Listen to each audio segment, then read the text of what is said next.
皆さんこんにちは。卓球の用具が持つ本来のポテンシャルを科学的なアプローチで 100% 引き出すための方法を研究しているケンジです。こんにちは。毎日楽しく思いっきりラリーを続けたい一般プレイヤー代表のみさきです。ねえねえケンジ、今日もまた何やら分厚いレポートを抱えてものすごく気合が入ってるみたいだけど、一体どうしたの？よくぞ聞いてくれたよみさきちゃん。今日僕たちがメスを入れるテーマは、全ての卓球プレイヤーにとって非常に身近しながら誰もその本質を疑おうとしなかった、まさに卓球界の聖域ともいえるサービスについてんだ。聖域？そんな大げさな、一体何のこと？ズバリ、卓球専門店や大型スポーツ店で新しいラバーを購入した際、多くの店舗が親切なサービスとして提供している無料ラバー添付代行サービスのことだよ。それってラバー無料貼り付けサービスのこと？ちょっと待ってよケンジ、あのサービスがどうして聖域だなんて言われなきゃいけないの？私なんて新しいラバーを買うたびに毎回お店の人にお願いしますって預けて綺麗に貼ってもらっているよ。自分で貼るとどうしても端っこがガタガタになったり空気が入ってデコボコになったりするじゃん。お店のプロフェッショナルなスタッフさんが専用のハサミで綺麗にカットしてまっすぐに貼ってくれるなんて、プレイヤーにとっては神様みたいなサービスじゃない。どこに疑う余地があるのさ。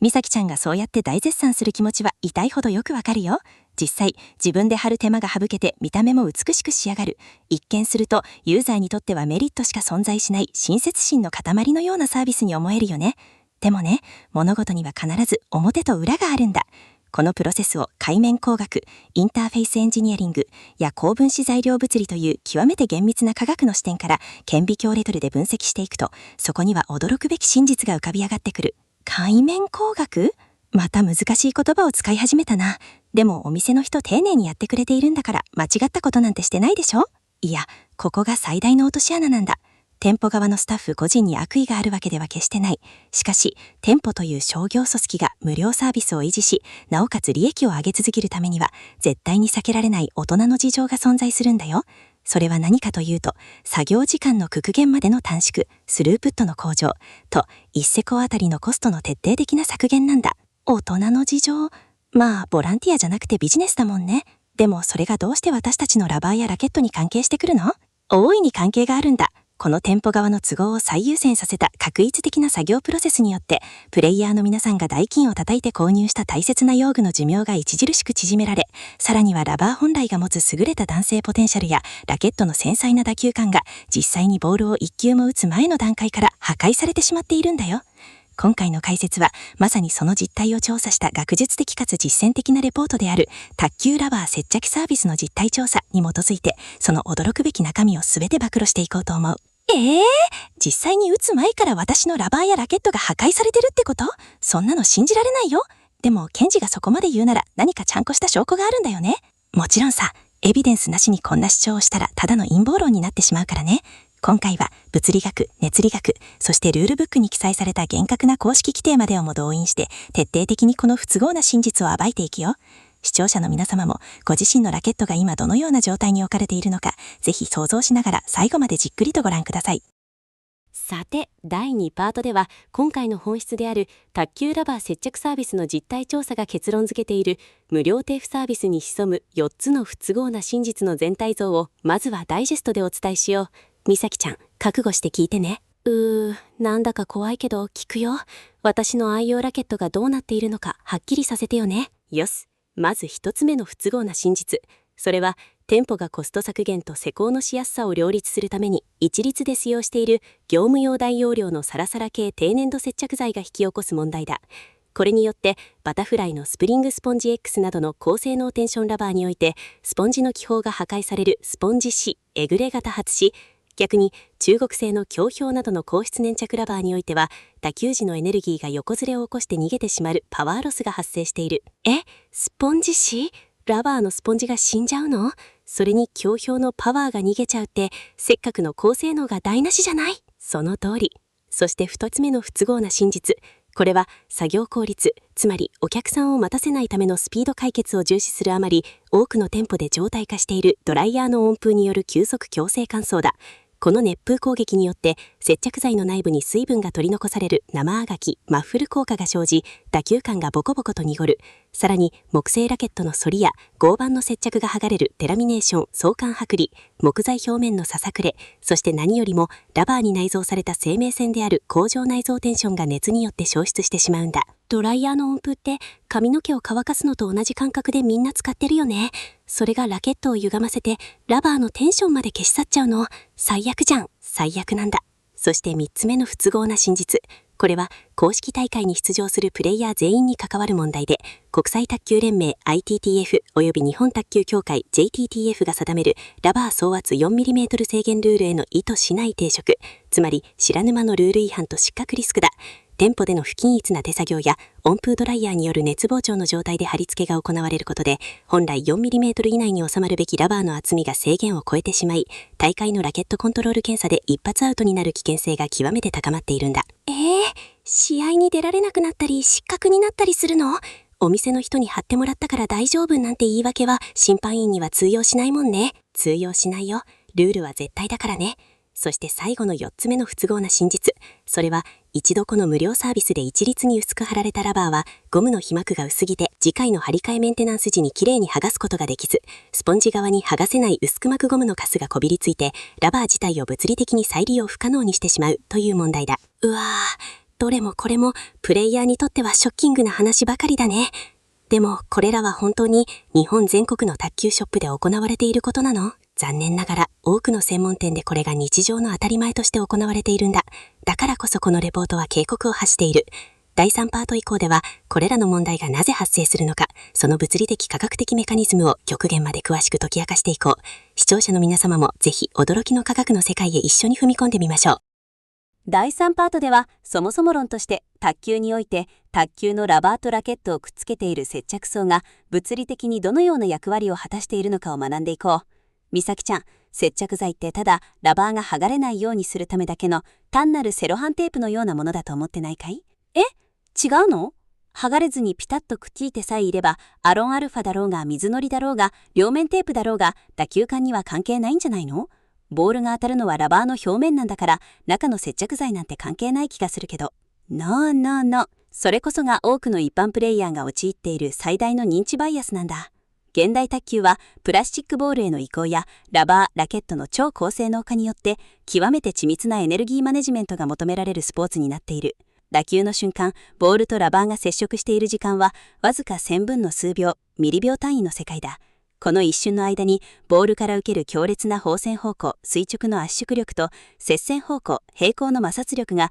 トップシートからスポンジ、そして接着層を介してラケットの木材ブレードへと伝わっていく。ミリ秒の世界。想像もつかないくらい一瞬だね。そう、この打球プロセスにおいて接着層は単なる固定用の糊ではない。ラケットの木材第1の弾性体とラバーのゴムスポンジ第2の弾性体の間に挟まれた第3の弾性体、機能性中間層として機能しているんだ。打球時に発生した衝撃エネルギーの伝達効率を高め、手に伝わる繊細な振動、打球感をクリアに伝え、さらにはボールの接触時間、いわゆる肝持ちの長さを最終決定する。これが界面工学において接着層の果たすべき真のミッションなんだ。接着層自体が一つのバネというかクッションみたいな役割を果たしているってこと？まさにその通り、接着層が適切な厚みと適切な粘弾性、柔らかさと反発力を持っていれば、ラケットのしなりとラバーの弾性が完璧にシンクロして最大のエネルギーがボールに還元される。しかしこの接着層が薄すぎたり不均一だったり、あるいは水分が残ってぐにゃぐにゃだったりすると、そこでエネルギーの伝達が遮断され打球感が著しくぼやけたり、ボールの初速が低下したりする。だからこそラバーの接着というのは卓球のチューニングにおいて最も妥協してはならない極めてデリケートな精密プロセスなんだよ。なるほど。接着層を甘く見ていた自分が恥ずかしいよ。でもそんな大切な部分がお店の無料サービスではどうして台無しになっちゃうの？よし、その具体的な原因について次のパートから詳しく見ていこう。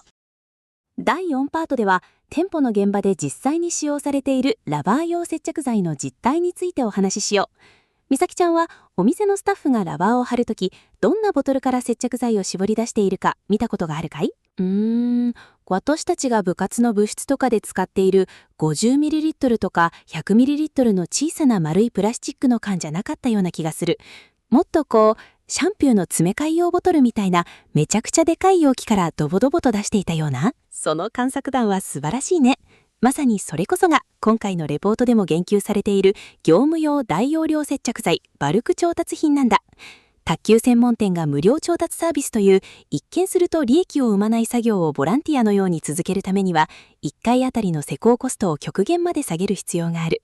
そのため多くの店舗では八坂のノリスケさん業務用 375ml、1000ml、ニッタックのイージップ業務用 1000ml、アンドロのターボフィックス 1000ml、ザーワールドコネクトのパーフェクトグルー 1000ml といった1リットルクラスを超大容量ボトルをバルクで購入しているんだ。やっぱり1リットルって個人じゃ一生かかっても使い切れない量だよね。でも有名メーカーの純正品なら中身は私たちが使っている市販の小さいサイズと同じなんじゃないの？基本成分は同じ水溶性ラテックスゴムだけど、実は粘土特性、サラサラ度合いが店舗の作業効率に特化して選定されているんだ。多くの店舗スタッフは何十枚何百枚ものラバーを毎日素早くかつ均一に塗り広げる必要がある。そのため流動性が高く、ハケやスポンジでさっと一塗りするだけで一瞬で広がる低から中粘土サラサラ系の接着剤が圧倒的に好まれる傾向にある。確かにドロドロした硬い接着剤だと塗り広げるのに時間がかかるし、塗りムラができやすいもんね。サラサラの方がスタッフさんも作業が楽なんだ。そう、店舗側のスループット、作業効率からすればサラサラ系の接着剤は最高に使い勝手が良いアイテムだ。しかしこれこそが用具にミスマッチを引き起こす諸悪の根源なんだ。店舗の現場では作業スピードを上げるためにこの流動性の高いサラサラ接着剤をラバーの特性を完全に無視して全てのラバーに対して一律に薄く一層だけ塗布するという画意的な施工を行う。これがあるラバーには致命的なダメージを与え、別のラバーには重大な性能低下をもたらすんだよ。第5パートでは今のサラサラ接着剤の一律薄塗りが現代の卓球界を席巻しているハイエンドテンションラバーに対してどのような物理的な破壊行為を行っていくかを解説しよう。ターゲットになるのはバタフライのスプリングスポンジ X を搭載したディグニクスシリーズやテナジーシリーズ、ザイル03、そしてドイツ ESN 社製の高性能テンションラバーたちだ。出た！私の超お気に入りのテナジー05とディグニクス 09C。これがどうしてサラサラの接着剤で壊されちゃうのよ。お店の人そんな乱暴なことしてないよ。いや、これは乱暴に扱うかどうかの問題ではなく、材料物理学における毛細管現象と機械的投用効果、アンカー効果による不可避の物理現象なんだ。これらの最新テンションラバーのスポンジ面を顕微鏡で書き出してみると、そこには数百マイクロメートルオーダーの巨大な気泡ポアが無数に露出したスカスカの多孔質構造になっている。ここに流動性の極めて高いサラサラの低粘土接着剤を塗布するとどうなると思う？気泡の中に接着剤がスーッと染み込んでいっちゃうのかな？その通り。接着剤液が毛細管現象によってスポンジ気泡の奥深く深部まで過剰に吸い込まれてしまうんだ。そしてそのまま乾燥して固まると、スポンジの微細な繊維や気泡の壁に絡みつくようにして非常に強固な接合を形成する。これを界面工学ではアンカー効果と呼ぶ。しかしここからが不都合な真実だ。サラサラした接着剤は水分が多くて固形分、ラテックス成分の濃度が低いため、乾燥した後に出来上がるゴムの皮膜が極めて薄く、引き先に対する強度、凝集力が非常に低いんだよ。皮膜が薄くてちぎれやすいってこと？そう。後でプレジャー自身がラバーを張り替えようとラケットからラバーを剥がそうとすると、接着層全体が一体となった一枚の強い皮膜として剥がれてくれない。途中で接着膜がボロボロブツブツと細かくちぎれてしまうんだ。しかしスポンジの気泡の奥深くに染み込んだアンカー部分は信じられないほど強固に結合している。結果として引き先強度の弱い薄い皮膜がちぎれる際に、その強固に結合したスポンジの気泡の薄い壁面を一緒に巻き込んで力任せに引きちぎってしまうんだ。ひえーって、ラバーを剥がしようとしたらスポンジの中身まで一緒にベリベリ剥がれちゃうってこと？その通り。剥がし終えたラバーのスポンジ面を見るとあちこちがクレーターのようにボコボコに落ち込んでいる。これが卓球用具界で恐れられるスポンジ紙エグレの正体だ。1枚1万円近くする高価なディグニクスがたった1回の張り替えで二度と使えないジャンク品になってしまう。この悲劇を誘発しているのはまさに最初の段階で店舗が行ったサラサラ接着剤の薄塗りなんだよ。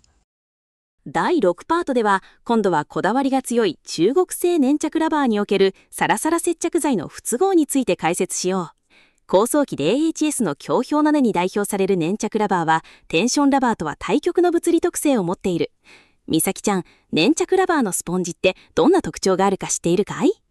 使ったことあるよ。スポンジが青色やオレンジ色で、とにかくカチカチに硬くて、気泡がほとんど見えないくらいぎっしり詰まっているよね。その通り。強氷などの高密度糖質スポンジは、テンションラバーのようにスポンジの気泡を潰してボールを食い込ませるのではなく、硬いスポンジがラケットの木材とがっちりと合成結合することで、強打尻プレイヤーのパワーをロスなく 100% ダイレクトにボールへ伝える設計になっているんだ。この硬い高密度スポンジに対して、お店で使われているようなサラサラの接着剤を薄く一層だけ塗って貼るとどうなるか。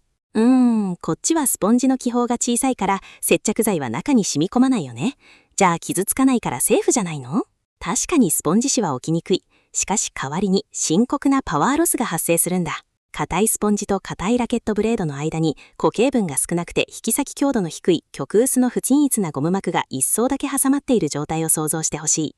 プレイヤーが思い切ってドライブを打った瞬間、ボールから受けるすばさじい先端、横方向へずれるストレスに、この軟弱な接着層が耐えきれず、接着層自体が横にぐにゃりとずれて変形してしまうんだ。接着剤が横にずれちゃうの？そう。この接着層の横ずれによって、インパクトのエネルギーが摩擦熱やゴムの変形ストレスとして吸収されてしまい、ボールに伝わるはずの推進力が大幅にロスしてしまう。使っている本人は、なんだか打球感だモヤモヤするな、強氷の割にボールが走らない、スピードが出ないと感じる。本来の合成結合による圧倒的な弾みとクリアな打球感が、接着層の強度のなさによって完全に殺されてしまっているんだ。さて、第7パートでは少し視点を変えて、店舗を経営する側のビジネス的な時間制限について分析しよう。みさきちゃん、もし君が卓球ショップの店長だったとして、土曜日の午後、店内が部活帰りの中高生でごった返している状況を想像してみて。うわぁ、想像しただけで忙しそう。レジには列ができているし、ラバー貼りの依頼も5本くらい溜まっていて、スタッフ全員てんてこまい状態だね。そうだよね。その状況でラバーを貼るための接着剤を乾燥させる時間が1本あたりどれくらいかかるかが店の回転率、スループットを決定づける最大のボトルネックになる。水溶性接着剤というのはエマルジョン。水中にゴム粒子が分散している液体だから水分が蒸発してラテックス粒子同士が密着・癒着して初めて透明なゴムの被膜になる。この自然乾燥のプロセスには室内の湿度や温度にもよるけれど、通常なら15分から長ければ30分以上の時間がかかるんだ。30分。もしラバー貼りのお客さんが5人いたら、それだけで作業スペースがラケットだらけになって仕事が全然進まなくなっちゃう。その通り。店舗にとって乾燥を待つ静止時間は売上と作業能率を低下させる最大の敵なんだよ。そこで店舗の現場が 100% 導入しているのがヘアドライヤーによる強制急速乾燥なんだ。ドライヤーを使えば30分かかる乾燥時間をわずか2分から3分に縮めることができる。これによって店舗は作業を高速化し、無料調達サービスをビジネスとして成立させている。しかし、この優しさとスピードの裏で大切なラバーとラケットが物理的に悲鳴を上げているんだ。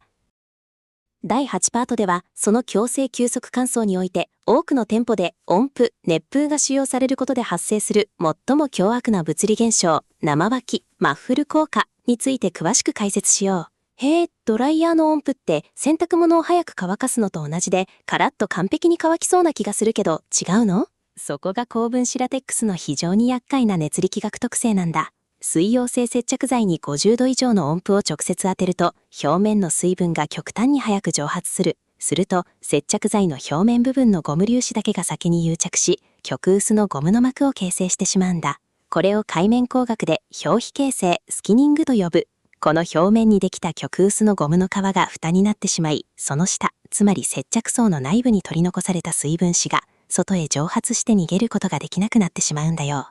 それってホットミルクを温めた時に表面に薄い膜が張って中の湯気が閉じ込められちゃうのと同じ状態？まさに完璧な例えだみさきちゃん。表面は透明で乾いているように見えるから、店舗のスタッフはよし乾燥完了と判断してそのままラケットにラバーを貼り合わせてしまう。しかしその内部には水分がミクロな液滴として閉じ込められた不均一な生沸き層が残されている。この閉じ込められた水分がボールを打った瞬間に最悪のいたずらをするんだ。どんないたずらをするの？ボールがラバーに衝突したインパクトの瞬間、その運動エネルギーが接着層内部に残された水分子の微子的な振動や運動エネルギーとして吸収消費されてしまう。これを音響物理学などでマッフル、消音減衰効果と呼ぶ。打球音がボコッとゴンと低くこもり、ボールの反発力が極端に低下する。それだけでなく、強打した時に接着層の生脇部分がずれ動くため、手元に伝わる感覚が大きくばらつき、打球フィーリングが完全に濁ってしまうんだ。これがお店で貼ってもらったばかりのラケットで打った時に感じる、なんだか今日のラバー全然弾まないし打球感が気持ち悪いなという現象の真原因なんだよ。第9パートからは音符ドライヤーがラケットの木材ブレードに与えるさらに深刻な物理的破壊について見ていこう。みさきちゃん、卓球のラケットって一見するとただの頑丈な木の板に見えるよね。落としてもそう簡単に割れないし、結構タフな道具だと思っているよ。実はそれは大きな誤解なんだ。競技用の卓球ラケットはコンマ数ミリメートルという極薄にスライスされたそれぞれ特性の異なる天然木。大板には琴やリンバー、添え板にはスプルース、中板にはアユースやキリなどを繊維方向が直径90度ずれるように緻密に重ね合わせ、専用の接着剤で高圧プレスした超精密な積層合板製品なんだよ。コンマ数ミリの板を重ね合わせているの？知らなかった。そう。この薄い木材たちは周囲の湿度や温度の変化によって非常に敏感に水分を吸う放出する。水分を吸えば繊維と直行する方向に大きく膨張し、乾燥すれば収縮する。メーカーはこの木材の膨張収縮のバランスを極限まで計算し、ラケットとしての均一な弾みと打球感を実現している。ここに店舗のラバー貼り作業によって水溶性接着剤による多量の水分供給とドライヤーによる局所的な超高温熱風というダブルの急激な環境ストレスが加わる。これが木製ブレードにとってどれほど過酷な状況か想像できるかい？うわぁ、冷たい水を吸わせた直後にドライヤーの熱風で一気に乾かすなんて木にとっては拷問みたいなものだね。まさにその通り。この拷問のようなプロセスがラケットの寿命を縮める3つの物理的ダメージを引き起こすんだ。次のパートからその中身を一つずつ暴いていこう。第10パートは木材へのダメージその1。ブレードの反り、ひがみについてだ。木が反っちゃうってラケットがぐにゃっと曲がっちゃうの？目に見えて U の字に曲がることもあるけれど、多くはコンマ数ミリレベルの目に見えない、でも物理的には致命的な湾曲だ。ドライヤーの熱風をラケットの片面に直接当てると、照射された表面の木材だけが急速に乾燥して縮もうとする。しかし、熱風が当たっていない裏面や内部の積層部分はまだ湿ったままで寸法が変わらない。この表裏での乾燥速度の極端な差、および収縮ストレスの非均衡によって、ブレード全体に強力なねじれや反り、ひがみが発生するんだ。片側だけ引っ張られるから全体が歪んじゃうんだ。そう。一度反ってしまった木材は天然の繊維構造が不可逆的に変形しているため、元の平坦な状態に完全に復元することはない。打球面がわずかでも湾曲すると、ボールが当たった位置によって反発の角度や飛び出し方が全く変わってしまう。プレイヤーがどんなに正しいフォームで正しい角度でラケットを振っても、ブレードの歪みのせいでボールが勝手にネットにかかったりオーバーミスしたりする。原因が自分の技術ではなくラケットの変形にあるなんて、これほど悲しいことはないよね。第11パートは熱ダメージその2、デラミネーション、合板の相関剥離についてだ。また難しい専門用語、デラミネーションってどういう状態？簡単に言うと、合板を構成している木材の層と層の間の接着が剥がれて、内部にミクロな隙間、空気の層ができてしまうことだよ。ラケットメーカー、バタフライやニッタクなどは、合板の接着に独自の熱硬化性樹脂や、ニッタクのアコースティックシレーズに代表される原画機製法で使用されるニカワなど、非常にデリケートな接着成分を使用している。これらのメーカー独自の接着層は、打球時の適度なしなりと響きを生むために最適な硬さに調整されているけれど、熱に対しては非常に脆弱なんだ。そこにお店のドライヤーの温風が当たると、ドライヤーの温風の50度から70度以上によってメーカー独自の接着樹脂が軟化、熱劣化を起こしてしまう。さらに水分蒸発による木材自体の引っ張り収縮ストレスが合板の相関にかかることで、熱で弱まった接着層がパリッと剥がれてしまうんだ。こうなると、疎開剣は普通のラケットに見えても、打球時にパスパス、カサカサといった中が詰まっていないような軽い音がするようになる。部活の先輩のラケットでボールを打つと変な音がするやつがあった。あれってデラミネーションだったんだ。まさにそれだよ。内部に空気の層ができてしまうと、ラケットの剛性が完全に失われ、本来の反発性能が激減する。どれだけ力を入れて打っても、エネルギーが内部の空洞で吸収されてしまい、全くボールが飛ばなくなってしまうんだ。ラケットとしての機能は完全に破壊されたと言っていい。第12パートは熱ダメージその3、上板のクラック、割れとささくれだ。みさきちゃん、自分のラケットの表面で木目が細かく浮き上がったり、ラバーを剥がした時に木が一緒に剥がれてボコボコになっていたりする場所はないかい？あるある。まさに私のラケット、ラバーを剥がした時に上板の木目がペリペリ剥がれてきちゃって、お店の人がこのラケットはささくれやすいからしょうがないねって言ってたから、木材の質のせいだと思ってた。いやそれも店舗側の温風ドライヤー急速乾燥が最大の原因なんだよ。急速な水分の蒸発は木材繊維の細胞壁に過剰な引っ張りストレスをかけ、表面にミクロなクラック、微細な亀裂を発生させる。さらに熱によって乾燥を急がされた店舗用の水溶性接着剤は、その熱変質によって木材の表面繊維、特にクラックの隙間にがっちりと強固に絡みついて固化してしまうんだ。接着剤が木の隙間に入り込んで固まっちゃうんだね。そう、この状態のまま次にラバーを剥がそうとすると、接着膜の引き先強度を上回る力で引っ張ることになり、クラックが入って弱くなった木材表面の繊維を接着剤ごと根こそこベリベリと引きちぎってしまうんだ。これがささくれの発生メカニズムだ。バターフライやニッタックといった主要な卓球用具メーカーの公式見解や取扱説明書には、ドライヤー、特に温風による乾燥はラケットの歪みや合板剥離の原因となるため厳禁と赤字で書かれているほどの禁止事項なんだ。にもかかわらず、無料張りサービスの現場では回転率を上げるためにこのメーカー警告が完全に無視されている。これが不都合な真実でなくて何だと言うんだい。うわ本当に恐ろしい実態だね。メーカーが絶対にダメって言っていることをショップのサービスで毎日やられているなんて。第13パートでは、さらにプレイヤーを悲しませるラバー本体の熱による寿命低下について迫っていこう。みさきちゃん、現代のハイエンドテンションラバーがどうしてあんなに勝手に弾むのか、その理由を知っているかい？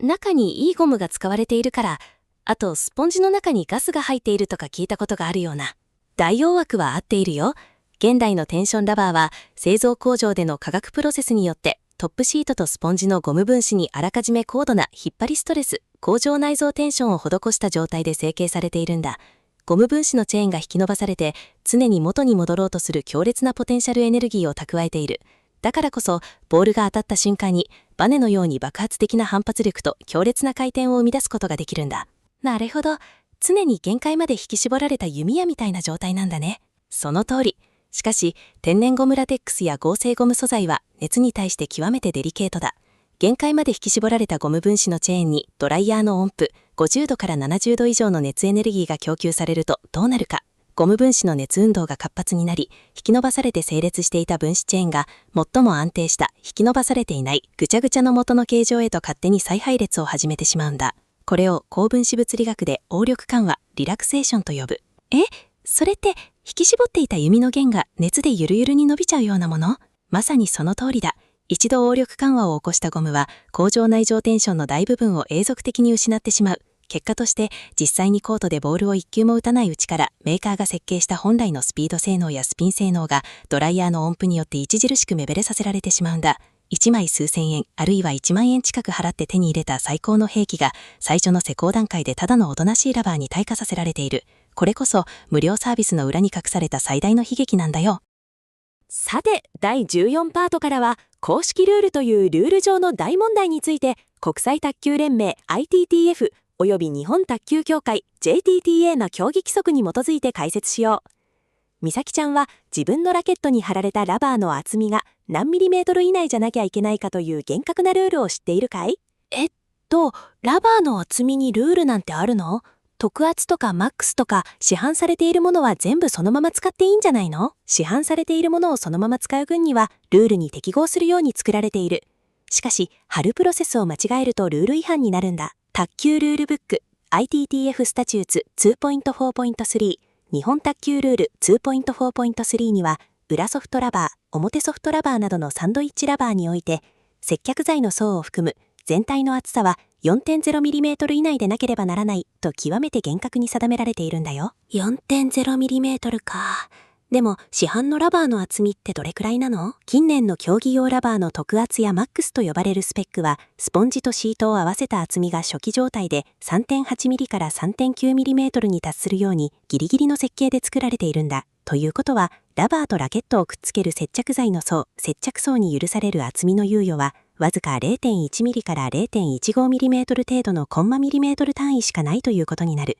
数式で示すとこうだ。T トータルイコール T シートプラス T スポンジプラス T グルー小なりイコール 4.0mm 限界交差 4.05mm。 ひえー、0.1ミリ？そんなのちょっと接着剤を厚めに塗っちゃったり塗りムラができてダマになったりしただけで一瞬で 4.0mm を超えちゃうじゃない。そうなんだ。このコンマ数ミリの戦いにおいて、店舗の一律サラサラ接着剤による雑な手作業や、次に説明する不適切な乾燥工程が加わることで、多くのプレイヤーが自覚のないままルール違反のラケットを握らされているんだよ。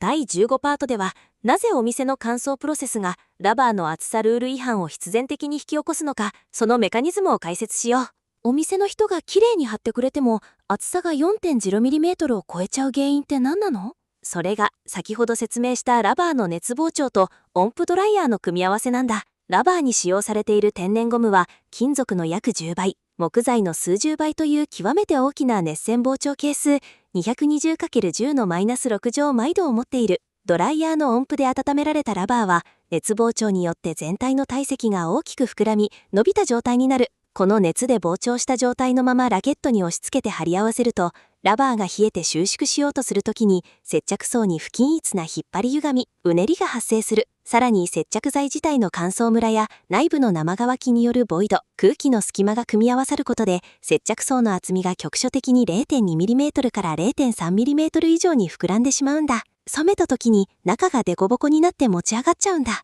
その通り。海外の著名な卓球情報メディアザ・フェデラルが紹介しているラケットコントロール検査、ラケットコントロールの実態調査でも、公式大会で実施されるラケット検査の厳格さが記述されている。試合前のラケットチェックや無作為に行われる検査において、専用の測定器でラバー全体の厚みが 4.05mm 限界許容交差を超えていることが発覚した場合、その場でのラケット使用禁止、予備ラケットへの強制交換、あるいは最悪の場合、ルール違反による失格処分が下される。中学生や高校生の地方大会であっても、相手のベンチや審判員から、あのラバー、厚さが異常じゃないか、と指摘され、測定されて失格になるケースが実際に発生しているんだ。お店で無料直付してもらったラケットを何の疑いもなく使っていただけなのに、本番の大会で失格にされるなんて、あまりにも理不尽で悲しすぎる話だろ。絶対に嫌だよ、そんなの。お店の人が貼ってくれたからルール違反じゃないですなんて、どんなに泣いて抗議しても審判はルール通りにしか判断してくれないもんね。第16パートでは、ラバーを使用し終えたその後のメンテナンスにおける深刻な障害について解説しよう。みさきちゃん、古くなったラバーを新しいものに張り替えるとき、古いラバーはどうしているかい？もう古くなったラバーだから、そのままゴミ箱に捨てることもあるけれど、まだシートが綺麗な時は練習用のラケットに貼り直したり、部活の後輩にあげたりすることもあるよ。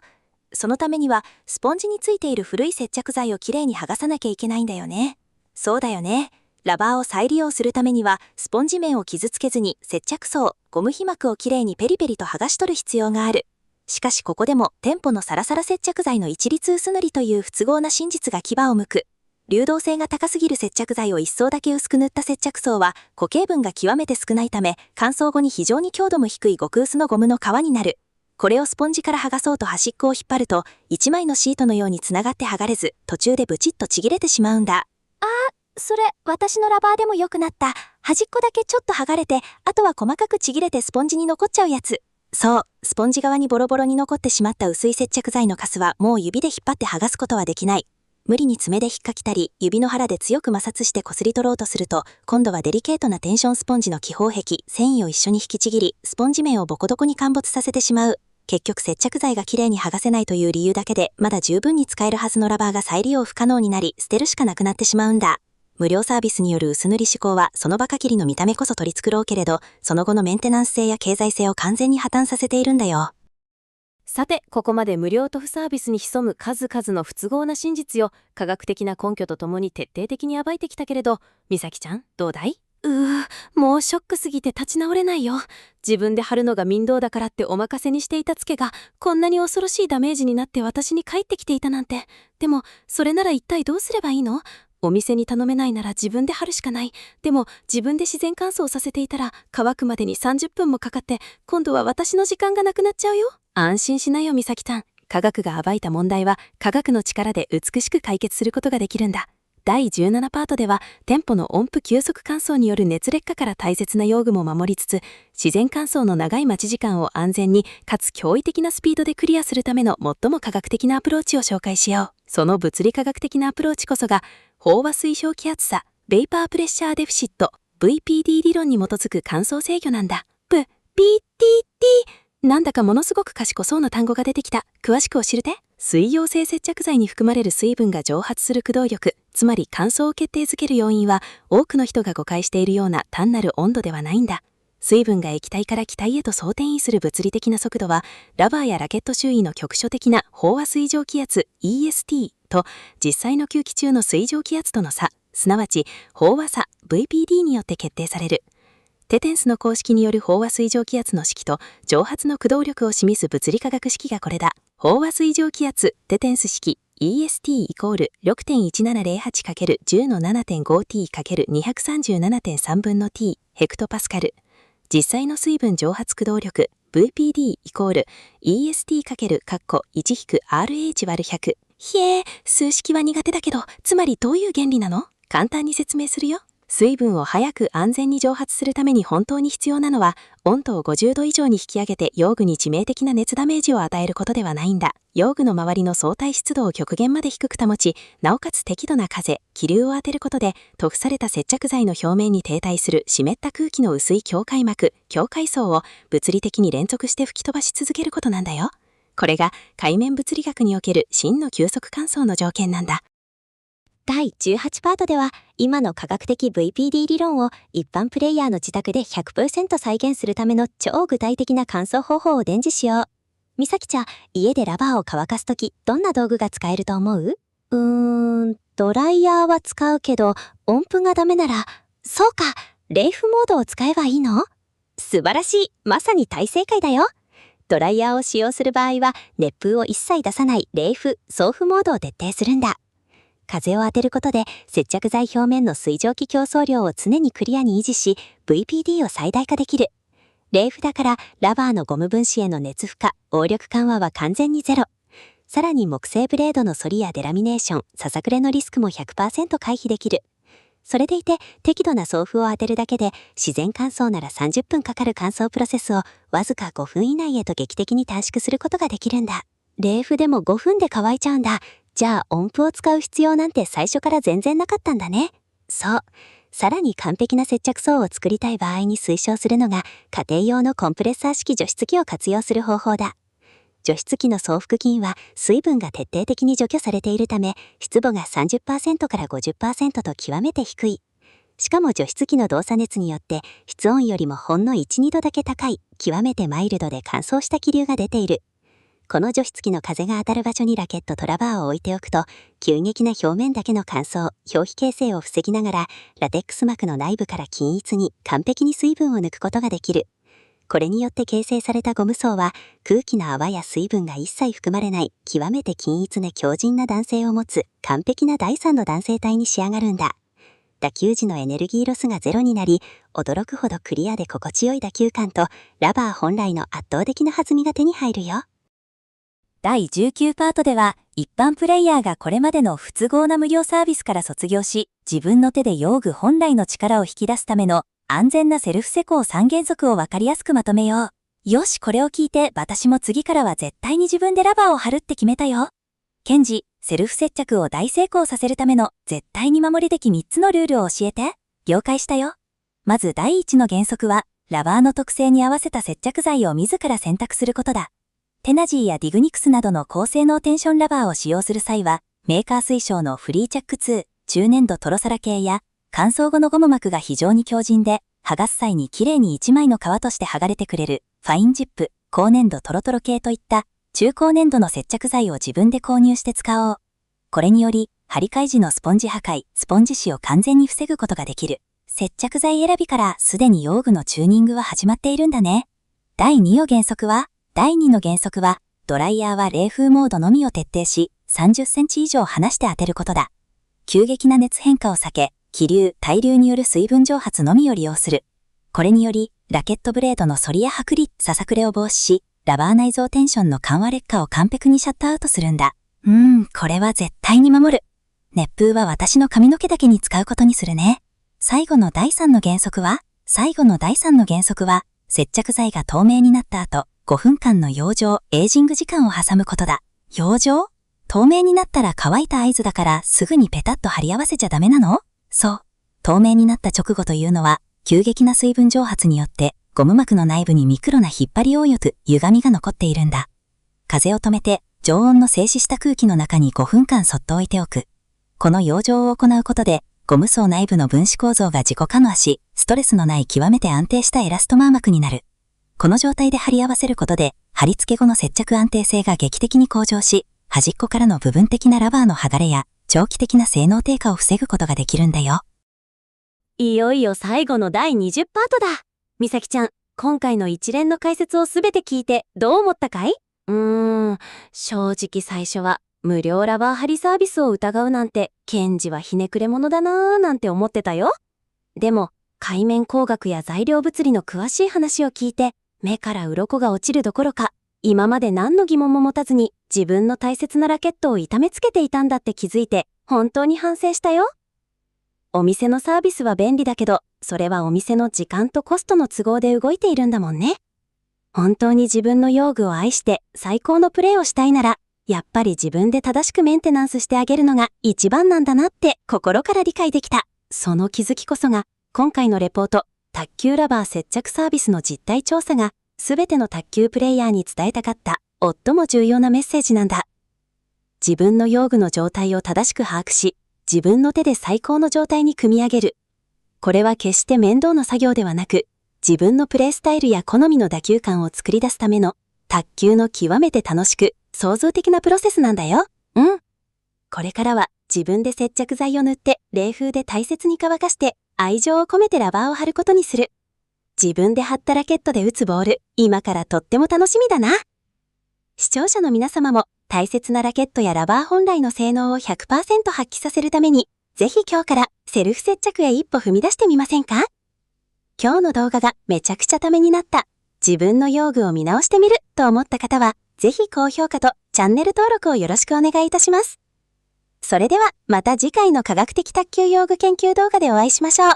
バイバーイ。